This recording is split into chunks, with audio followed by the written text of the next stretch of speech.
जन्म मानव का पाया है जो, इसे सार्थक तो करना पड़ेगा। वंश उत्तम ये पाया है जो, मूल्यांकन तो करना पड़ेगा। जन्म मानव का पाया है जो, इसे सार्थक तो करना पड़ेगा। जी हाँ, पूज्य चंदनामती माता जी द्वारा रचित यह भजन मुझे हमेशा प्रेरणा दे जाता है।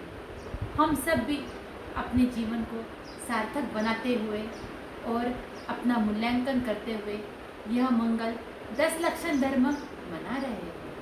उत्तम क्षमा को धारण करते हुए आज हम उत्तम तप धर्म तक पहुँच गए।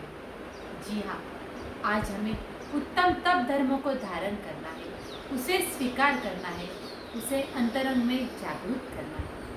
हमारे जैन आगम में तप के 12 भेद बताए गए हैं, बाह्य तप और अंतरंग तप। उसी अंतरंग तप में एक स्वाध्याय तप भी हमें कहा गया है।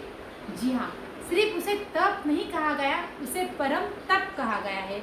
और आज आपको इसी परम तप की, तप धर्म के दिन आराधना शुरू करनी है। आप स्वाध्याय करते होंगे, परंतु आपको नियम लेकर या कि हमारे कर्मों की निर्जरा के लिए हम ये तप धर्म आज के दिन नहीं, हमेशा अकेले ही अंगीकार करेंगे और इसकी आराधना करेंगे, ये हमें आज सोचना है। अब आप बोलोगे ये तप, ये तो हमसे नहीं होता। क्या हमने 10 उपवास करना, क्या हमने 16 उपवास करना, क्या हमने मौन साधना करना? जी नहीं, हम आपको उस तप की बात नहीं कर रहे, हम आपको स्वाध्याय परम तप की बात कर रहे हैं। आपको बस कुछ न कुछ पढ़ना शुरू करना है। ज्ञान समान न आन जगत में सुख को कारण। जी हाँ, हम सब सुखी होना चाहते हैं। आप सुखी होना चाहते हैं, मैं सुखी होना चाहती हूँ, परंतु सुख कहाँ है? वह अपने अंतरंग में, सुख बाहर नहीं है। हमारे अंतरंग की ऊर्जा में ही सुख है। बस हमें उसे बाहर लाना है, हमारी शक्ति को जागृत करना है और उस सुख से हमें सुख प्राप्त करना है। आप बोलोगे तो क्या हमें स्वाध्याय के लिए कोई ग्रंथ, बड़े बड़े ग्रंथ पढ़ना है, पूरा समय देना है? जी नहीं, ऐसा आपको कुछ नहीं करना है। आपको प्रथमानुयोग की कोई छोटे छोटे ग्रंथ, कोई छोटी छोटी कहानियाँ, जो भी आपको अच्छा लगे, जिसमें से आप जिनवानी का रसपान करें, आपको वो सब शुरू करना है। क्योंकि कहा है पठितव्यम खलु पठितव्यम अग्रे अग्रे स्पष्टम भविष्यति। अर्थात हमेशा पढ़ते रहो, आगे आगे विषय स्पष्ट होगा। आज जरूर आपको कुछ समझेगा नहीं, आपको दिमाग में कुछ आएगा नहीं, पर जब आप पढ़ना शुरू करेंगे, जिनवानी का रसपान लेना शुरू करेंगे, तो आपको रुचि आएगी। हमें बस स्वयं के प्रति ईमानदार रहना है।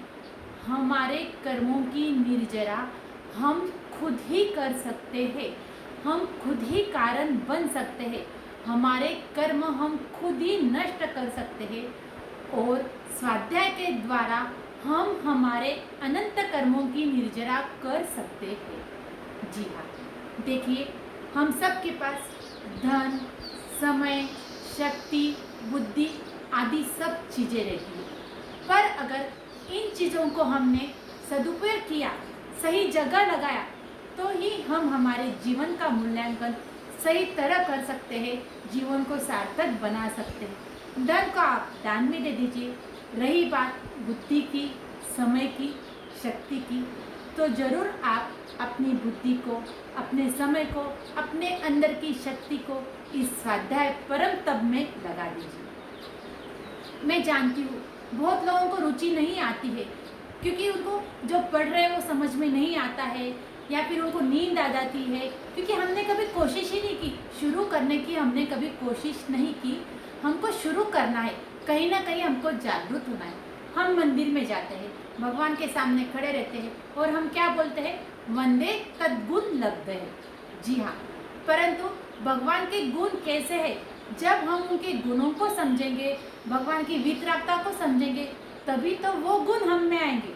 हम तो मंदिर में जाके बोल देते हैं कि भगवान आपके जैसे गुणों की प्राप्ति हमें हो, पर हम क्या पुरुषार्थ करते हैं? कुछ भी पुरुषार्थ नहीं करते।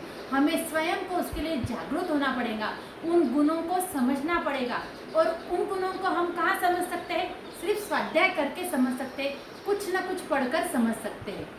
ये हमें कोशिश करना है, क्योंकि जब तक हम खुद को अनुशासित नहीं करेंगे हम इस कार्य को पूरा नहीं कर सकते। देखिए, महिलाएं हम रसोई बनाती है, पुरुष वर्ग व्यापार करने जाते हैं, तो वो कैसे अनुशासित रहकर ये कार्य करते हैं। आप जैसा हम कुछ रसोई में कुछ बनाने जा रहे हैं तो हम उस सब चीज़ का ज्ञान रखते हैं, उसकी विधि का ज्ञान रखते हैं कि हमें ये चीज़ इस तरह बनानी है, और फिर उसको उस तरह अनुशासित होकर बनाते हम वो कार्य पूरा करते हैं। उसी तरह जो पुरुष वर्ग है, चाहे वो कोई भी व्यापार कर रहे, उस चीज़ को वो समझते हैं, उसका ज्ञान प्राप्त करते हैं और फिर उसमें वो सफलता हासिल करते हैं। फिर तो हमें मोक्ष मार्ग जैसे मोक्ष मार्ग की ओर जाना है, तो क्या हमें उसका ज्ञान प्राप्त नहीं करना है? जी हाँ, हमें जरूर उस ज्ञान की ललक मन में आना चाहिए कि हमें भी इस मोक्ष मार्ग के लिए जो ज्ञान प्राप्त करना है वो हम किस तरह प्राप्त करें, ये हमें सतत समझना है और हमें सतत जागरूक होना है। मैं बार बार कह रही हूँ कि अगर आपको आज का तब दिन सार्थक करना है, मनाना है, तो ज़रूर अपने को प्रेरित कीजिए और स्वाध्याय का आप 10 मिनट का क्यों न हो, आप रोज का नियम ले लीजिए। आपसे 10 मिनट का नहीं हो रहा, कोई बात नहीं, रोज का नहीं हो रहा, कोई बात नहीं, आप अष्टमी चतुर्दशी का नियम ले लीजिए। आप कल्याणक पर्व आते हैं भगवान के, तब का नियम ले लीजिए। आप महीने में 10 दिन का स्वाध्याय का नियम ले लीजिए, पर जरूर नियम लेकर खुद को अनुशासित कीजिए।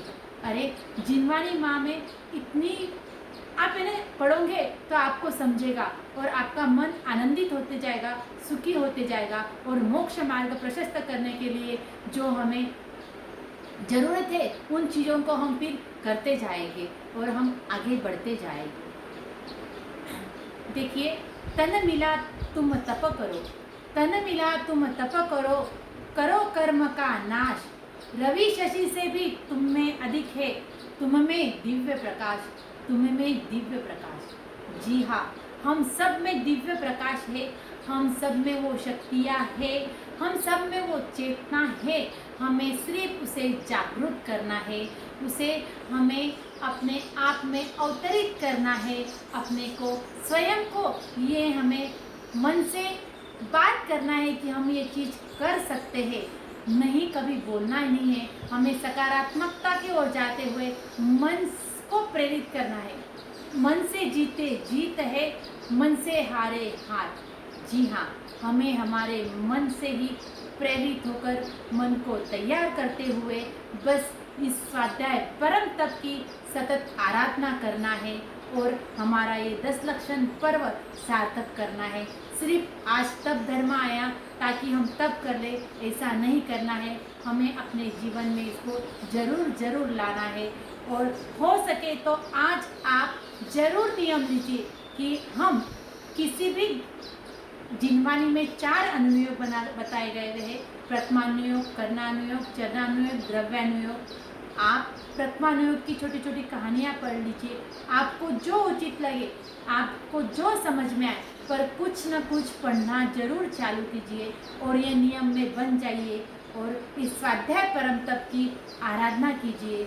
आप सभी का पर्यूषण, आप सभी का 10 लक्षण पर्व सानंद संपन्न हो, यही भावना भाती हुए बस सभी निरंतर आगे स्वाध्याय में सभी निरंतर स्वाध्याय करते जाइए और अपने अनंत कर्मों की निर्जरा करते जाइए। यही मंगल भावना सबके लिए प्रेषित करती हूँ। सभी को सादर जय जिनेंद्र।